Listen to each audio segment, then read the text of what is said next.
So once again welcome back to all of you. आज के lecture में हम देखेंगे question number 11 part A. And the question number 11 part A is look at the following matchstick pattern of squares figure 11.6।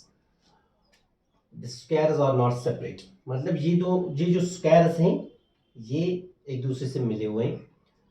To neighbouring squares have a common matchstick. देखो ये दो squares हैं 1 और 2, इसके बीच में एक ही मैचस्टिक है, कॉमन मैचस्टिक है।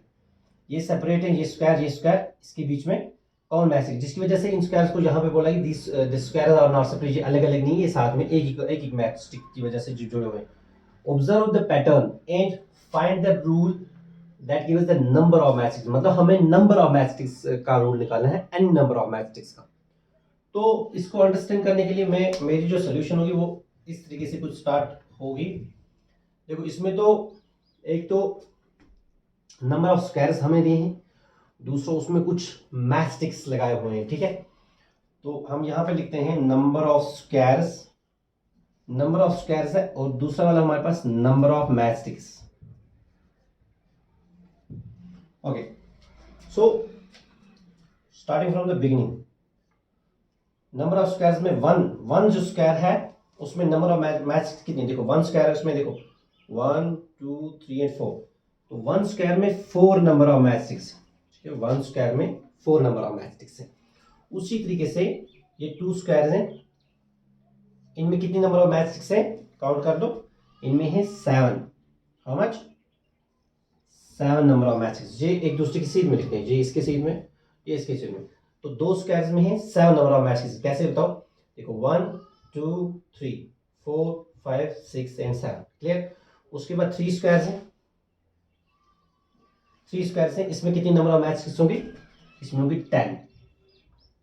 इस तरीके से देखो यहाँ पे 1 2 3 4 5 6 7 8 9 10, ठीक। 3 नंबर, यहाँ पे 4 नंबर ऑफ स्क्वायर्स हैं, तो इनमें कितनी मैचस्टिक्स होंगी? 13। How much? 13। किस तरीके से देखिए यहाँ पे 1 2 3 4 5 6 7 8 9 10 11 12 एंड 13। तो 1 नंबर ऑफ स्क्वायर में 4 नंबर ऑफ मैचस्टिक्स हैं, 2 में 7 है, 3 में 10 है, और 4 में 13 है। अगर मैं फॉर एग्जांपल यहाँ पे मैं रफली लिखता हूँ, इसको आप लिख भी सकते हो याद रखने की, अदरवाइज सोल्यूशन आपकी यही है। इसमें से अगर मैं 1 अगर माइनस करता हूँ, 4 में से अगर मैं 1 माइनस करता हूँ, यहाँ पे आ गया 3। 7 में से अगर 1 माइनस करता हूँ, यहाँ पे आ गया 6। 10 में से अगर 1 माइनस करता हूँ तो 9। 13 में से अगर 1 माइनस करता हूँ तो 12।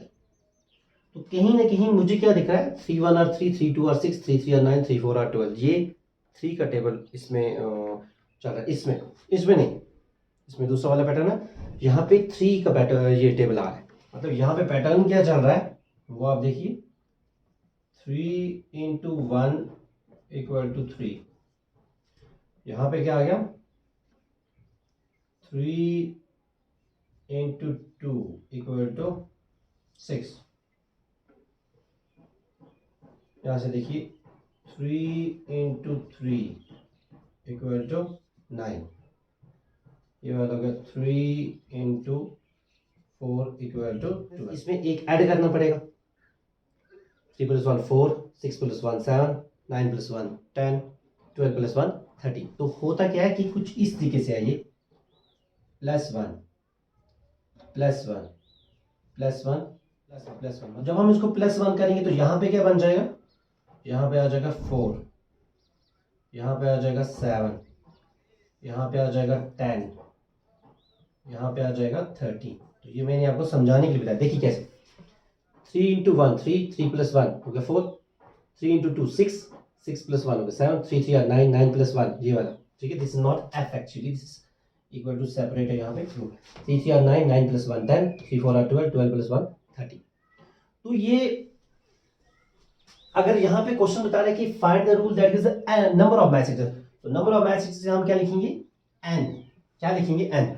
तो यहाँ पे रिपीट क्या हो रहा है, देखिए यहाँ पे हो रहा है 3 इंटू एन प्लस 1, इस टाइप का कुछ होगा ना, बिकॉज ये जो 12 है, 12 से जब हम 13 निकालते हैं तो इस टाइप का हमें पैटर्न फॉलो करना पड़ता है।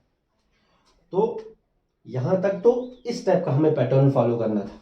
मीन्स टू से अगर हमें 13 निकालना है तो यहाँ पे हमें क्या करना है, 3 इंटू 4 प्लस 1 करना है, तब जाके 3 4 आर 12, 12 प्लस 1 13 आ जाएगा आपके पास। तो अगर यहाँ पे n नंबर ऑफ अगर मैस्टिक्स है तो हमें क्या फॉलो करना है, 3 into n plus 1, 3 into n plus 1। Understand हो रहा है ना। तो अब इसमें से मुझे आप बताओ कि रूल क्या बनेगा। रूल आपका ये आ जाएगा 3n प्लस 1। फाइनल आंसर जो है इसका वो हम यहाँ पे नोट करेंगे, rule equal to 3n plus 1। This is your final answer.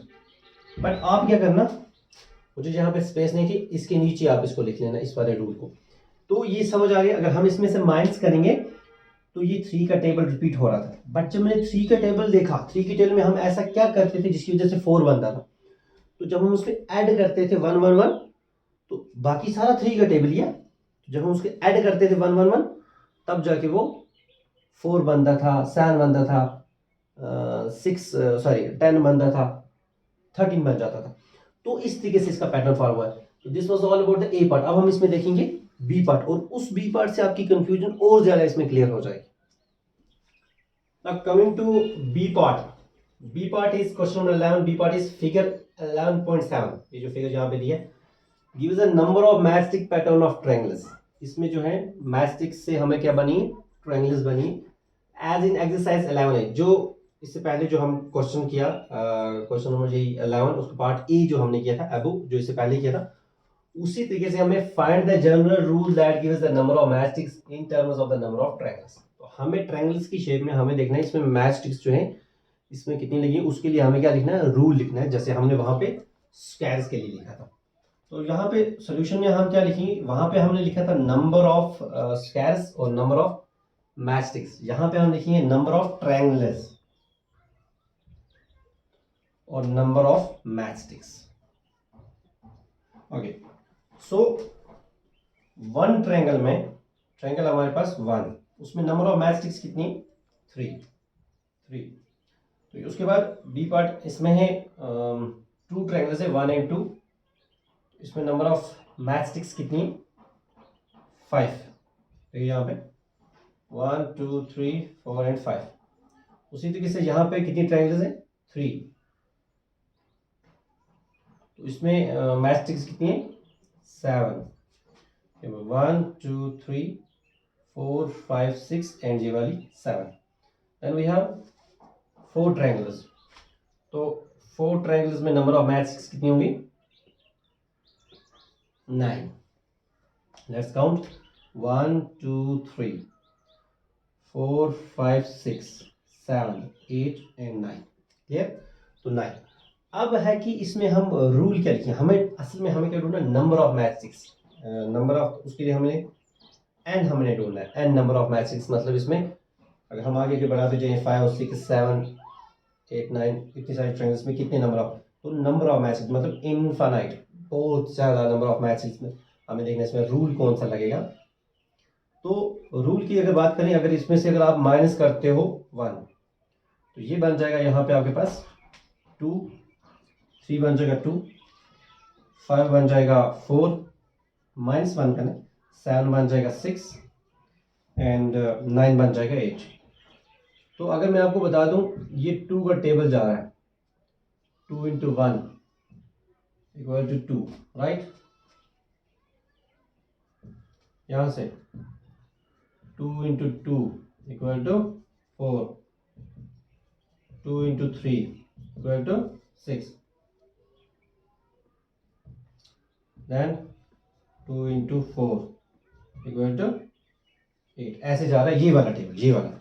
But यहाँ पे ऐसा पैटर्न नहीं, यहाँ पे मैंने माइनस करके ये बनाया, इसमें 2 का टेबल ये हो रहा है। लेकिन ऐसा इसमें क्या हो रहा है जिसकी वजह से ये 3 बन रहा है, देखो यहाँ पे 2 इंटू 1 अगर 2, अगर इसको हम प्लस 1 करते हैं तो यहाँ पे 3 बन जाएगा। इसको भी अगर हम प्लस 1 करते हैं तो यहाँ पे 5 आएगा, 2 2 4 4 प्लस 1 5। इसको भी अगर हम करते हैं प्लस 1 तो यहाँ पे क्या आ जाएगा, 2 3 6 6 प्लस 1 7। इसको भी अगर हम करते हैं प्लस 1 तो यहाँ पे आ जाएगा 2 4 8 8 प्लस 1 आ गया 9। तो अगर हमें n अगर ढूंढना होगा तो 2 इंटू एन प्लस क्या करना पड़ेगा 1, ठीक है ना, जैसे यहां पे हो रहा है 2 इंटू 4 हो गया 8, 8 प्लस 1 9 यहाँ पे। उसके बाद हमें n ढूंढना है तो 2 इंटू एन प्लस 1 आ जाएगा, ठीक है ना। तो उसके बाद आ जाएगा ऐसे ही 2 इंटू एन प्लस 1। ओके, तो इसमें लास्ट पे यहाँ पे मुझे स्पेस नहीं, मैं यहाँ पे इसका रूल लिख रहा हूँ 2 इंटू एन अगर 2n प्लस 1। तो ये क्वेश्चन जो है ना ये बहुत इजी है। इसको जस्ट एक वो इंसेक्ट सा जो आपके अंदर बैठा हुआ है ना उसको निकाल, 2-3 बार इस लेक्चर को आप प्रॉपरली देखो, पहले पार्ट को भी और दूसरे पार्ट को कंबाइन करके देखो, आपको ये इजी लगेगा बहुत ज्यादा। So this was all about the question number 11। Thanks for watching, have a nice day, bye bye.